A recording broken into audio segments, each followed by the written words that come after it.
અમદાવાદમાં જ્વેલર્સમાં 3 કિલો સોનાની લૂંટનો પ્રયાસ કરનારા 7 આરોપીઓ ઝડપાયા. પામ જ્વેલર્સના કર્મચારીઓ પાસેથી સોનાની લૂંટ કરવાનો પ્રયાસ કરવામાં આવ્યો હતો. પામ જ્વેલર્સના કર્મચારીઓ 200 સોનાની લક્કી અને 200 સોનાની ચેન સપ્લાય કરવા જતા હતા. અમદાવાદમાં લૂંટનો પ્રયાસ કરનારા આરોપીઓ પોલીસના સકંજામાં આવ્યા છે. 10 માર્ચે મોડી રાત્રે શહેરના સીજી રોડ પરના સુપર મોલના બેઝમેન્ટમાં પામ જ્વેલર્સના કર્મચારીઓ પોતાની સોનાની લૂંટ કરવાનો પ્રયાસ કરવામાં આવ્યો હતો. આ કેસમાં નવરંગપુરા પોલીસને મોટી સફળતા મળી છે. આ લૂંટના પ્રયાસમાં સંડોવાયેલા 9 આરોપીઓમાંથી 7 આરોપીઓ પોલીસના સકંજામાં આવ્યા છે. 40 કરોડના દાગીના લઈ જતા સમયે બની હતી ઘટના. પામ જ્વેલર્સના કર્મચારીઓ 3 કિલો સોનું સપ્લાય કરવા માટે જઈ રહ્યા હતા. તે સમયે જ તેમની સાથે લૂંટની ઘટનાનો પ્રયાસ થયો હતો. જ્વેલર્સ પેઢીના કર્મચારીની આંખમાં મરચાની ભૂકી નાખી લૂંટ કરવાનો પ્રયાસ કરવામાં આવ્યો હતો, પણ આ પ્રયાસ નિષ્ફળ સાબિત થયો હતો અને આરોપીઓ લૂંટ કર્યા વગર જ ભાગ્યા હતા. આરોપીઓ સોનું ભરેલી બેગ લેવા ગયા હતા, પણ તે દરમિયાન જ્વેલર્સના કર્મચારીએ ગાડી લોક કરી દીધી હતી અને હોર્ન મારીને આજુબાજુના લોકોને બોલાવતા આરોપીઓ ફરાર થઈ ગયા હતા. એક આરોપી પામ જ્વેલર્સનો જ પૂર્વ કર્મી હોવાનો ખુલાસો. પામ જ્વેલર્સના કર્મચારીઓ 200 સોનાની લક્કી અને 200 સોનાની ચેન સપ્લાય કરવા જતા હતા. તે દરમિયાન તેમની સાથે લૂંટનો બનાવ બન્યો હતો.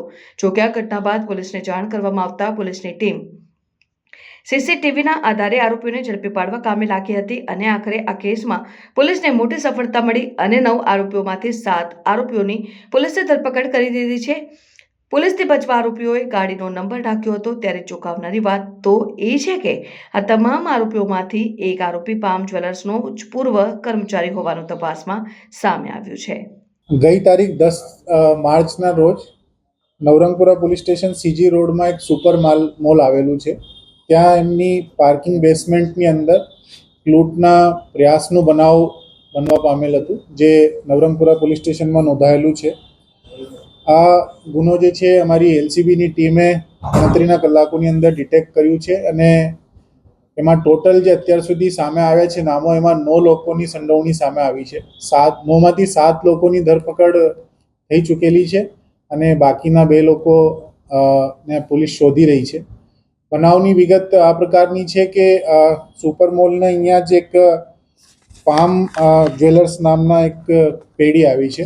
એ પેઢીના 3 કર્મચારીઓ પોતાની બોલેરો કારની અંદર માલની સપ્લાય કરવા જતા હતા. એમાં ટોટલ 3 કિલો સોનું, જે 2.4 કરોડ રૂપિયાની કિંમતનું હતું, એ લઈને જતા હતા અને તે દરમિયાન આરોપીઓએ એમને ત્યાં જ બેસમેન્ટની અંદર જ લૂંટવાનો ઈરાદાથી આતર્યા અને પછી પ્રયાસ કર્યું. એક જે ફરિયાદી છે, ફરિયાદીની સાથેનો સાહેબ છે, એમને આંખમાં મરચાની ભૂકી નાખવાનો પ્રયાસ કર્યો.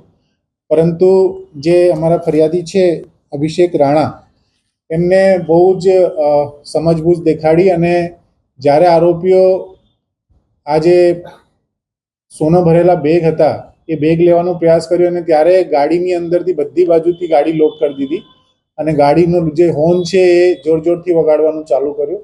એટલે લોકોને આજુબાજુ ખબર પડે અને લોકો મદદમાં આવે, કેમ કે જે બાકીના 2 સાહેદો હતા એમને એકમાં મરચાની ભૂકી નાખીને એને હતાહત કરવાનો પ્રયાસ કર્યો હતો અને બીજા માણસ જે છે એ થોડાક બી ગયા હતા.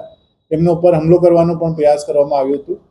એટલે એમની સમજબૂજના લીધે ત્યાંથી જે આરોપીઓ છે એ તાત્કાલિક ભાગી ગયા. એ ભાગ્યા પછી અમારી જે ટીમ છે એમને તમામ પ્રકારના સીસીટીવી ચેક કર્યા. આરોપીઓને ખબર હતી કે એમને સાથે જે ગાડી લાવ્યા છે એ ગાડીના નંબર પ્લેટ ઉપરથી કદાચ ગુનો ડિટેક્ટ થઈ શકે.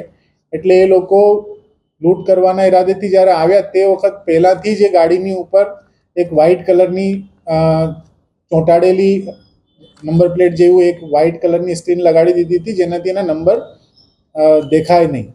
પરંતુ અમે બેકટ્રેક કરતાં એમના સીસીટીવીમાં જ્યાં એમને આ પ્રકારનું કામ કર્યું તો એ જગ્યાના સીસીટીવીના આધારે ગાડીના નંબર મળી આવ્યા અને એ ગાડી પછી અમે શોધતા આખી વિગતો બહાર આવી, જેમાંથી ટોટલ 7 આરોપીઓની ધરપકડ થઈ છે અને 9 આરોપીઓની ટોટલ નામજોગ. એક આરોપીનું નામ નથી ખુલ્યું, બાકીના નામ અમે ખ્યાલ આવી ગયા છે. અમે જે આરોપીઓ છે એમાં એક મિતુલ કરીને આરોપી છે, જે પહેલાં આ પામ જ્વેલની પેઢીમાં જ કામ કરતો હતો અને એમના વિરુદ્ધમાં 406-420નું નવરંગપુરામાં જ ગુનો દાખલ થયેલું છે, જે ગુનામાં પણ એમની ધરપકડ થવાની બાકી છે. એ માણસે આખી બધી ટીપ આપવામાં, આખું બધું પ્લાન ઘડવામાં અને બાકીના રિસોર્સિસ ભેગા કરવામાં બહુ મોટી ભૂમિકા ભજવી.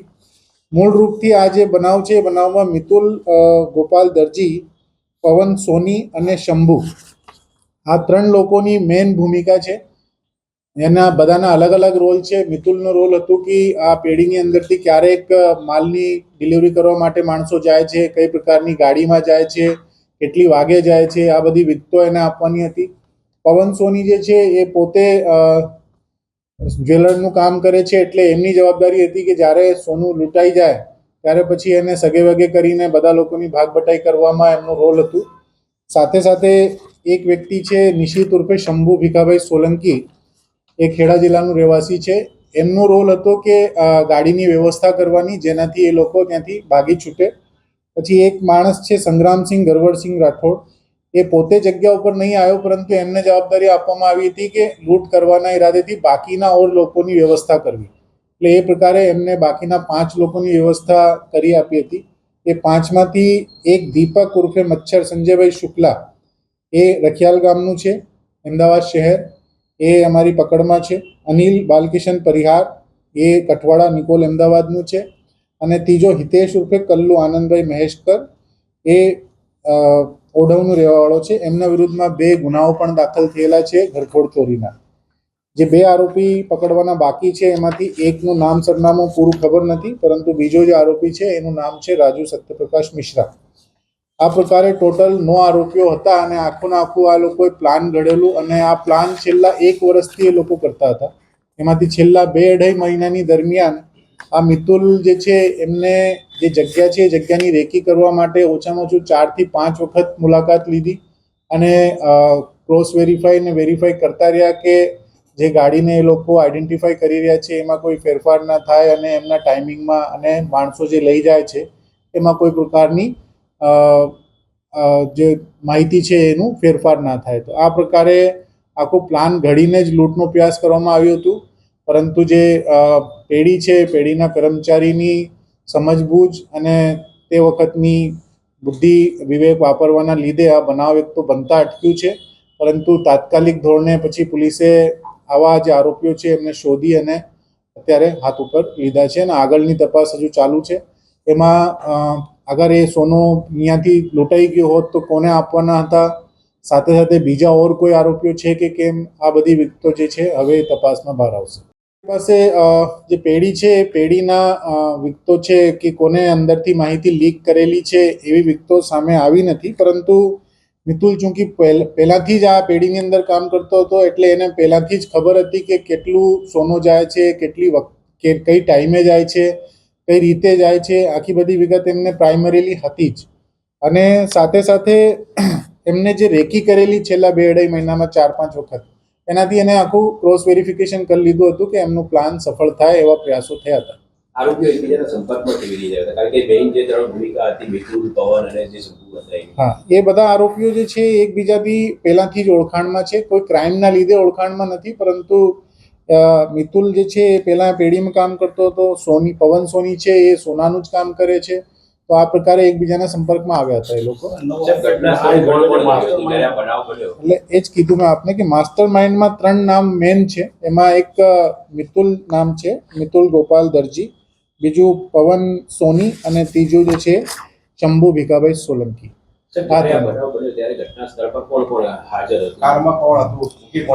એમાં જે 5-7 લોકો છે, 7 લોકોમાંથી 5 લોકો એક મિતુલ જે છે એ પોતે જગ્યા ઉપર ગયો નથી. એને એકચ્યુઅલી ખબર હતી કેમ કે આખી રેકી કરવા દરમિયાન એ વારંવાર એ જગ્યા ઉપર જઈ આવેલો હતો, એટલે એને ખબર હતી કે મારી હાજરી પ્રસ્થાપિત થઈ જશે અને આખું પ્લાન એને સમજાવી દીધું હતું લોકોને. એટલા માટે જે લોકોએ બહારથી માણસો હાયર કરીને આ આખું કાવતરું કર્યું હતું. એમાં જે લોકોને બહારથી લાયા હતા આ લોકોને પણ 10 લાખ રૂપિયાનું લાલચ આપવામાં આવ્યું હતું કે એક કામ કરવા બદલ જે છે 10 લાખ રૂપિયા આપવામાં આવશે એ લોકોને. તો જે લોકો છે એ બધા નાની ઉંમરના જ છે. એક 24 વર્ષનું છે, એક બીજો જે છે અનિલ બાલકિશન પરિહાર, એ પોતે 24 વર્ષનું છે, હિતેશ કલ્લુ જે છે એ પોતે 28 વર્ષનું છે અને આ લોકોના 1-2 ના તો ગુનાહિત ઇતિહાસ પણ છે. પ્રત્યેક વ્યક્તિને 10 લાખ હતા કે આખી ના, જે લોકો બહારથી લઈ આવવામાં આવ્યા હતા એ લોકોને 10 લાખ રૂપિયાનું લાલચ આપવામાં આવ્યું હતું. બાકી જે મેઇન આખું કાવતરું ઘડવામાં હતા એ લોકોની અલગ રીતેની પ્લાનિંગ હતી. બનાવ સમયસર કોણ કોણ હતા આમાંથી?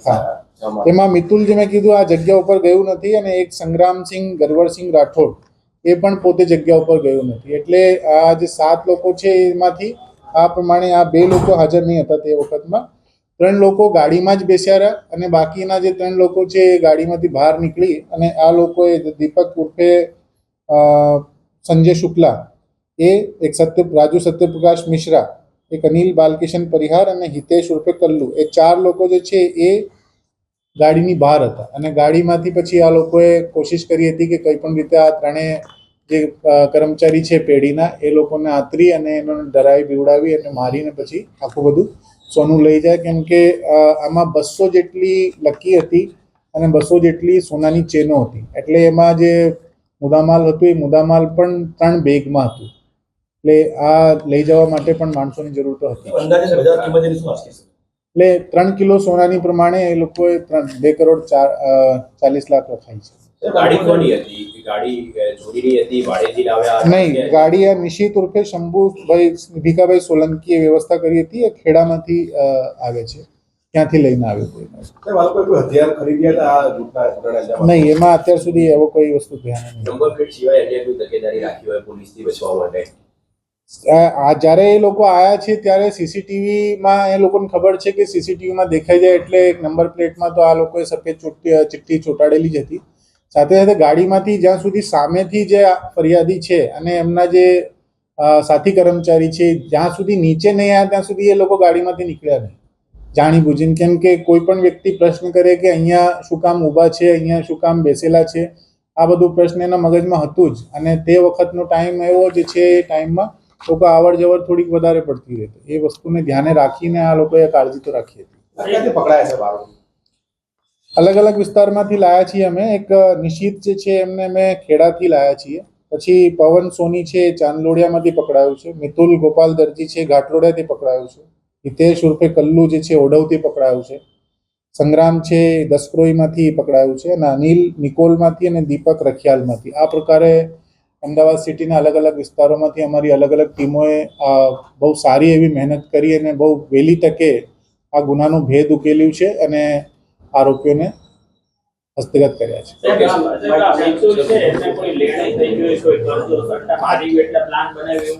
અત્યારે કોઈ વિગત એવી સામે નહીં. નહીં, આ વિગત તો હજુ બહાર નથી, હવે તો પૂછીશું.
Thank you.